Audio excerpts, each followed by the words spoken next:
Oh my gosh, New Year's Eve is upon us, and we need to make sure we have just the right champagnes or sparkling wines for the big night. That's what we're going to be doing in this episode. I'll give you a 40,000 foot overview of the different kinds of champagnes and sparkling wines and what makes them different. You know, how sweet or dry they are, which is better, you know, all that to help you figure out which is the best for you both from a taste and price standpoint. Now, champagne is the Kleenex of sparkling wine. In this episode, we'll find out why.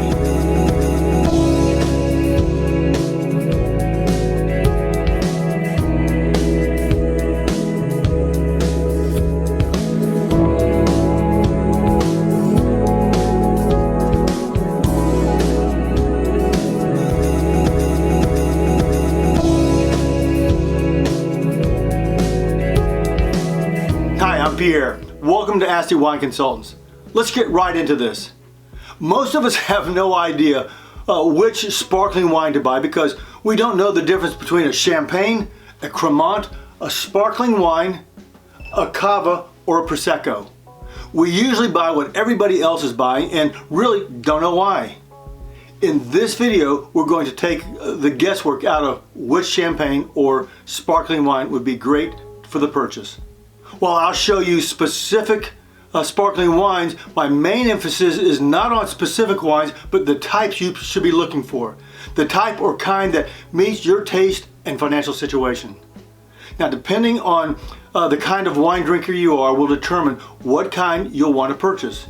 Of course, you'll be able to buy these from me online, or you'll be able to go to your local store to purchase these. Keep in mind, at any time, if you find this information helpful, click like, subscribe, or hit the little bell to be notified when I have a new post. Are you ready to go? Here we go. Now, simply speaking, sparkling wine is nothing more than grape juice with alcohol and bubbles that we all get geeked up about. As far as the origin of sparkling wine, the Benedictine monks of the Abbey of St. Hilary of Limoux, France, made the very first sparkling wine in 1531.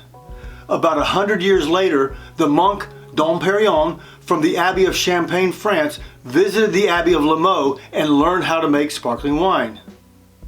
Sparkling wine can be clear or white, pink or rosé, and even red. Now, although Chardonnay and Pinot Noir are the grapes most commonly used, it can be made from virtually any grape. Sparkling wines are made of all over the world with a variety of grapes and production methods. Some well-known types include Prosecco, Cava from Spain, sparkling wines from California and New Mexico, and pretty much anywhere else in the world. And then, of course, champagne. When some ask me for a champagne recommendation, one of the first things I ask them is, do you mean something from Champagne, France, or are you just looking for a sparkling wine? Keep in mind, all champagne is sparkling wine, but not all sparkling wine is champagne. Champagne is the Kleenex of sparkling wine. Now, Kleenex is just one brand of facial tissue among many, but it's the original and most famous of all the kinds.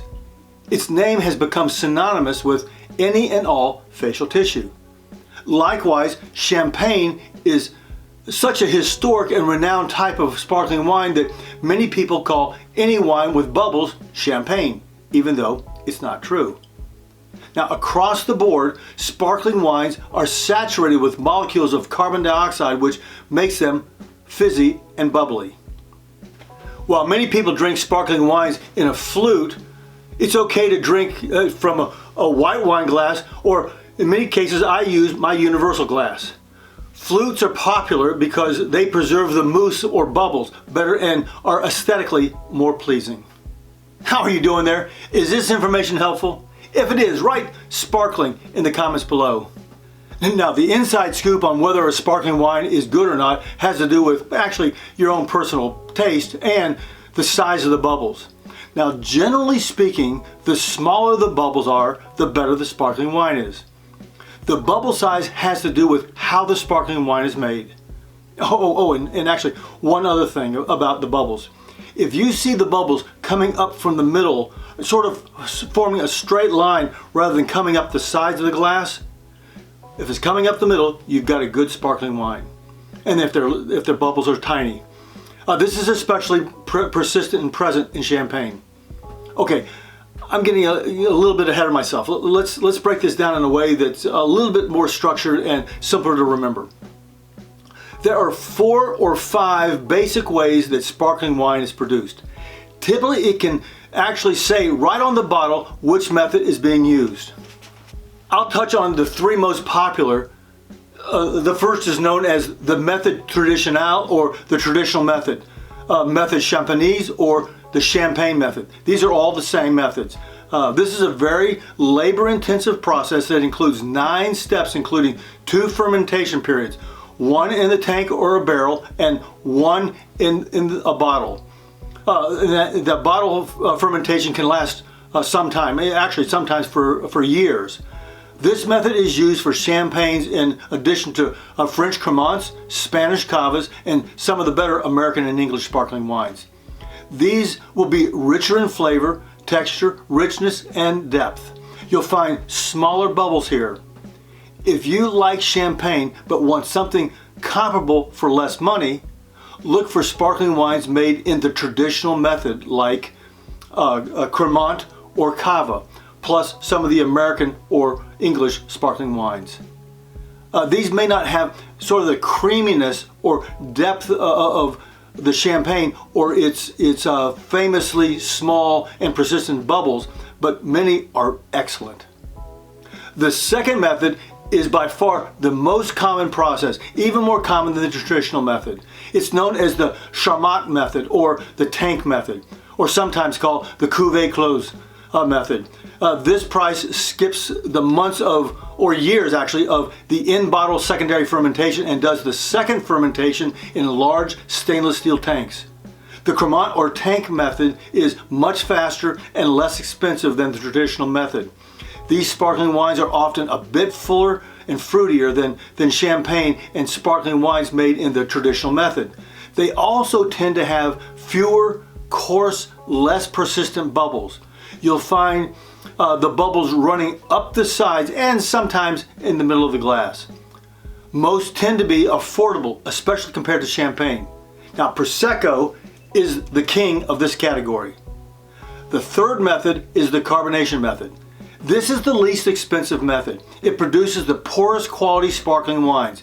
Basically, you fill up big stainless steel vats or tanks full of wine. After the wine has been fermented, then carbon dioxide is injected or infused into the wine. The wine with the carbon dioxide bubbles are then bottled. This is similar to the way Coca-Cola is made, mass production. The bubbles are bigger, coarser, and run up the sides of the glass. Typically, these are the less expensive grocery store sparkling wines. Now, hopefully, knowing these methods help you understand and see the different tiers of quality when it comes to our favorite bubblies. Now, let's take a quick look at the different kinds of sparkling wines themselves and try to identify which are better. Let's start with the big dog, champagne. Champagne. Champagne is a wine region in northern France. All sparkling wine made in Champagne are governed by very strict regulations. Only the right grapes, Pinot Noir, Chardonnay, or Pinot Meunier, and the right labor-intensive production process, the method champagnaise or the traditional method, are allowed. These create great sparkling wines, but also add to the cost. Next up is Cremant. This is a type of sparkling wine from France. It's made in the traditional method, similar to Champagne and Cava. You have to ask the question, is Cremant as good as Champagne? It's made outside of the Champagne region in France. Frequently, grapes are a little bit different, or can be different. Pinot Grigio, Pinot Blanc, and Riesling are sometimes used. Compared to Champagne, it is a fraction of the price and has just as good a quality. It's the next best thing for savvy drinkers who want quality sparkling wine at a lesser price. Now we have Cava. Cava is a sparkling wine from Spain. Only wines produced in the traditional method may be labeled Cava. Those produced with the other processes may only be called sparkling wines. Cava is often seen as an inexpensive alternative to champagne. Again, those first three are all made with the traditional method, but the American favorite when it comes to sparkling wine is actually made with the Charmat method or tank method. Yep, you guessed it. It's Prosecco, our nation's favorite. While Champagne and Cremant are both French wines, Prosecco is actually Italian. It comes from the Veneto region of Italy and is made from Prosecco, or more technically, the Galera grape. The simpler fermentation process, or the tank method, is part of the reason it's cheaper to buy Prosecco than Champagne. Also, Prosecco tends to be sweeter than the average Champagne or Cava, and its flavors are usually simpler, fruitier, which is more appealing to the average person. So, is Cremant better than Prosecco? I'll just say it tends to have more depth and richness than Prosecco, which aims for fruitiness and slightly sweet texture. Cremant comes with slightly toasty overtones you'd hope for in a good champagne. It's also extremely versatile, as it drinks well as an aperitif or as a main meal accompaniment. So as far as quality is concerned, I would stick with Champagne, Cremant, Cava, and Prosecco in that order. And honestly, forget everything else. Hey Posse, thanks so much for investing the time to watch this video. I trust it was helpful to you. If you have any questions, let me know in the comments below. And please consider hitting subscribe. Also, click here to check out our new online shop. We have a great lineup of wine-related items that will help you get the most out of your wine experience. Oh, and be sure to check out these other videos. Until next time, cheers.